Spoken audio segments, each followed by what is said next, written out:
Hello everyone, welcome to Star IQ. Star IQ के video platform पे आप सभी का बहुत बहुत स्वागत है। 27 अगस्त 2022 के हरियाणा करंट अफेयर इस वीडियो में हम पढ़ने वाले हैं। आइए आज के इस सेशन की शुरुआत करते हैं। अगर आपने अभी तक स्टार आईक्यू यूट्यूब चैनल को सब्सक्राइब नहीं किया है तो कर लीजिएगा, अपने दोस्तों को भी शेयर कीजिएगा इस पर्टिकुलर यूट्यूब चैनल को। दोस्तों, स्टार आईक्यू यूट्यूब चैनल के अलावा आप स्टार आईक्यू टेलीग्राम चैनल को भी ज्वाइन कर लीजिएगा। और इसके साथ ही कल आपसे जो सवाल पूछा था उसका सही जवाब क्या होगा, ब्लू बेबी सिंड्रोम किन लवणों के कारण होता है। तो ब्लू बेबी सिंड्रोम जो है ना वो नाइट्रेट लवणों के कारण होता है, यानी कि ऑप्शन नंबर डी जो है इस सवाल का हमारा वो बिल्कुल ठीक रहेगा। भूमिगत जल के साथ नाइट्रेट का जो संयोग होता है उसी से ही ब्लू बेबी सिंड्रोम बनता है। इसके अलावा कल तो एक सवाल मैंने और भी पूछा था कि शुद्ध चीनी में कौन सा तत्व उपस्थित नहीं है। तो शुद्ध चीनी के अंदर जो है ना वो नाइट्रोजन नहीं होता, यानी कि ऑप्शन नंबर सी इस सवाल का बिल्कुल ठीक था। शुद्ध चीनी में कार्बन, हाइड्रोजन और ऑक्सीजन होते हैं और इसका फॉर्मूला C12H22 और O11 होता है। मेरे हिसाब से ये बात आप लोगों को बहुत अच्छे से याद थी। बहुत सारे बच्चों ने इसका सही आंसर दिया और कुछ ने तो डिटेल में भी लिखा है। मैं हर बार कहता हूं कि आपको जो भी मैं सवाल देता हूं आप उस सवाल को बहुत अच्छे से डिटेल में पढ़ा करें। नहीं पता है तो गूगल सर्च करके डिटेल में उसके बारे में जानकारी जुटाया करें। आज का पहला क्वेश्चन है कि 15 अगस्त 2022 तक प्रदेश में 418 अमृत सरोवर बनाए जाने थे, लेकिन हरियाणा सरकार के अथक प्रयासों के फलस्वरूप कितने अमृत सरोवर बनाए जा चुके हैं। तो इस सवाल का सही आंसर रहेगा 557, यानी कि ऑप्शन नंबर डी जो है इस सवाल का वो बिल्कुल ठीक है। देखो, 15 अगस्त 2022 तक इनका टारगेट रखा था 418 का, लेकिन ये बन गए कितने, 557। हर एक जिले में जो 75 अमृत सरोवर है वो बना दिए गए हैं। और ये अमृत सरोवर आप लोगों को बहुत अच्छे से पता है कि गांव का जो तालाब है उसका जीर्णोद्धार करना है। गांव के तालाब को एक प्रकार से कहिएगा झील का ही स्वरूप देना है। गांव के तालाब को साफ पानी या उनको उसके अंदर जो मच्छर वगैरह है तो उसके लिए गैम्बूशिया फिश छोड़े जाने की एक सीधा साधा कायाकल्प योजना है ये। अगला जो सवाल है कि लिंगानुपात बढ़ाने में पहले छमाही में कितने जिले पिछड़े हैं। तो लिंगानुपात बढ़ाने में पहले छमाही में हरियाणा के 12 जिले जो है ना वो पिछड़ गए हैं, यानी कि ऑप्शन नंबर डी जो है इस सवाल का वो बिल्कुल ठीक रहेगा। मतलब 12 जिलों के अंदर लिंगानुपात जो है वो कम हो गया है। ये 12 जिलों की अगर मैं बात करता हूँ उनमें से हरियाणा के मुख्यमंत्री जी का खुद का गृह जिला करनाल और महिला एवं बाल विकास राज्य मंत्री का जो गृह जिला है जिनका नाम कैथल है वो भी जो है जिलों में यूँ कहिएगा कि नेगेटिव रिपोर्ट में है। अगर मैं बात करता हूं कुछ डिस्ट्रिक्ट्स के अंदर तो जैसे कुरुक्षेत्र की बात करते हैं 2021 में 921 था तो अब ये 894 हो गया है। ऐसे पंचकुला का कम हो गया है, करनाल का भी है, फरीदाबाद, महेंद्रगढ़, रेवाड़ी, रोहतक, ठीक है। और इसके अलावा झज्जर, चरखी दादरी, पानीपत, हिसार, मेवात और कैथल, इन डिस्ट्रिक्ट का जो है ना लिंगानुपात जिलावार गिरावट देखने को मिली है। अगर देखा जाए ओवरऑल में तो 2015 में 876 था। हालांकि हर महीने का रिपोर्ट होता है। कुछ डेटा मैंने पहले पढ़ाए थे तब आपको 920 के आसपास, लेकिन अब कुछ अपडेटेड डेटा हमारे पास आया है 916 अभी तक का बताया जा रहा है। ये हर महीने अपडेट हो जाता है। कुछ ओवरऑल साल का देखा जाए तो जैसे इन सालों में तो ये दिखा रखा है, आपका ओवरऑल दिखा रखा है, लेकिन ये हर महीने स्वास्थ्य विभाग जो है ना ये डेटा जारी किया करते हैं। सो इस बात को आप लोगों को याद रख लेना है कि हरियाणा के अंदर 12 ऐसे जिले हैं जिसके अंदर पिछले छमाही में लिंगानुपात बढ़ाने में ये पिछड़ गए हैं, ठीक है। और यहाँ का जो लिंगानुपात है वो कम हुआ है। कितना कम हुआ है वो मैं आप लोगों को यहाँ पे अब शेयर कर चुका हूँ।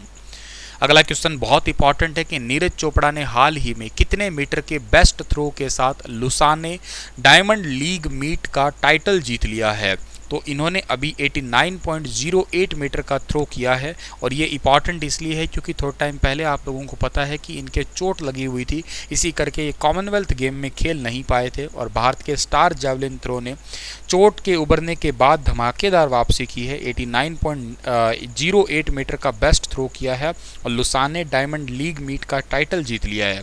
और ये खिताब जीतने वाले ये पहले भारतीय खिलाड़ी भी बन गए हैं। और इस खिताबी जीत के साथ ही नीरज ने 7 और 8 सितंबर को जो ज्यूरिख के अंदर डायमंड लीग होने वाली है उसके अंदर फाइनल में जगह भी बना ली है इन्होंने। इसके अलावा हंगरी के बुडापेस्ट में होने वाले विश्व चैंपियनशिप 2023 के लिए भी क्वालिफाई इन्होंने कर लिया। और इसके अलावा जो है ना इन्होंने पहले ही प्रयास में ऐसा 89.08 मीटर का जैवलिन थ्रो किया जो अपने आप में बहुत बहुत इंपॉर्टेंट है ये, ठीक है। सो ये बात तो आप लोगों को जो है ना वो याद रख लेनी है, ठीक है। अगला क्वेश्चन हमारा क्या रहेगा कि हरियाणा में पशुधन जनसंख्या में कितने परसेंटेज की वृद्धि हो रही है। तो हरियाणा के अंदर पशुधन जनसंख्या में 1.23% की वृद्धि हो रही है, यानी कि ऑप्शन नंबर ए जो है इस सवाल का बिल्कुल ठीक है। हालांकि पशुधन की जनसंख्या में तो बढ़त हो रही है, लेकिन चारे की किल्लत हरियाणा के अंदर है स्टिल। ये एक अपने आप में बहुत बड़ी बात है। चारा अगर कम रहा तो पशुधन में तो खैर जाहिर सी बात है कि वृद्धि होएगी ही कैसे, उनके कुछ खाने पीने का तो खैर वैसे भी कुछ नहीं बचेगा। हरियाणा के अंदर जो हरे चारा और तकरीबन मैं बात करता हूँ भी वर्तमान में देश में तकरीबन 11% हरा चारा और करीब 23% सूखे चारे के साथ 29% दाने की कमी है। पशुधन की जनसंख्या में तो वृद्धि हो रही है, लेकिन चारे की मांग अभी भी स्टिल जारी है। हालांकि हमारे इन HIU यूनिवर्सिटी के बहुत सारे डॉक्टर्स के टीम ने जो है ना 51 किस्में विकसित की है, जो कि ज़्यादा पैदावार बढ़े और इसके अलावा जो पाचनशीलता में भी बहुत अच्छे हो, प्रोटीन भी उनमें ज़्यादा हो। भारतीय चारागाह एवं चारा अनुसंधान संस्थान जो कि पड़ता है झांसी के अंदर, इसके निदेशक का नाम है डॉक्टर अमरेश चंद्रा। इन्होंने कहा है कि हरियाणा राज्य में चारा उत्पादन को बढ़ाने के लिए बहुत सारे प्रयास किए जा रहे हैं। आप लोगों को शायद याद होगा, हरियाणा गवर्नमेंट ने भी प्रति एकड़ 10,000 रुपये चारा बिजाई के लिए एक योजना भी स्टार्ट की है, ताकि लोग जो है ना इसकी तरफ थोड़ा रुझान पैदा करें। हरियाणा में ओवरलोड वाहन से कितने गुना टैक्स वसूला जाएगा, ये भी इंपॉर्टेंट क्वेश्चन है। 10 गुना टैक्स वसूला जाएगा। हरियाणा राज्य के अंदर एक कुछ नया नियम आने वाला है, मतलब टोल प्लाजा पर जो है ये वेट लिफ्टिंग वाली मशीनें लगा दी जाएगी, और इससे क्या होगा कि यहाँ से कोई भी व्हीकल अगर गुजरता है और वो अगर ओवरलोड है तो उससे 10 गुना टोल टैक्स जो है ना वो लिया जाएगा और ओवरलोड का चालान अलग से किया जाएगा। चरखी दादरी के अंदर जो है ना श्यामलाल पुनिया यहाँ के उपायुक्त है चरखी दादरी के, उन्होंने जो है ना रीजनल ट्रैफिक अथॉरिटी के अधिकारियों की एक मीटिंग ली थी, उसमें हरियाणा की इस घोषणा के बारे में जानकारी दी है। तो हरियाणा सरकार नए नियमों के अनुसार व्यवस्था जो है ना करने जा रही है। जितने भी टोल प्लाजा है वहाँ पे वेट लिफ्टिंग मशीन लगेगी। ओवरलोडेड जितने भी व्हीकल है 10 गुना उनसे टोल टैक्स लिया जाएगा और प्लस में उनका ओवरलोडेड का जो है ना वो चालान भी काटा जाएगा।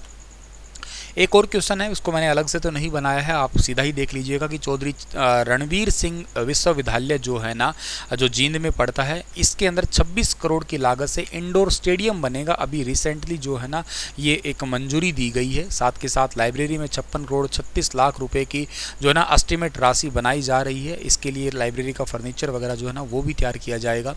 इस यूनिवर्सिटी के कुलपति का नाम है डॉक्टर रणपाल। इसकी अध्यक्षता में एक बैठक हुई थी रिसेंटली, उसी के अंदर ये फैसला लिया गया है। तो चलिए इसी के साथ ये लेक्चर तो समाप्त होता है। आपके लिए क्वेश्चन है कि 18 कैरेट सोने में शुद्ध स्वर्ण का अनुपात कितना होता है, 100%, 80%, 75%, 60%। बताइए विस्तार से। कल फिर हाजिर होता हूँ लेटेस्ट अपडेट के साथ में, तब तक अपना ख्याल रखना। Thank you so much.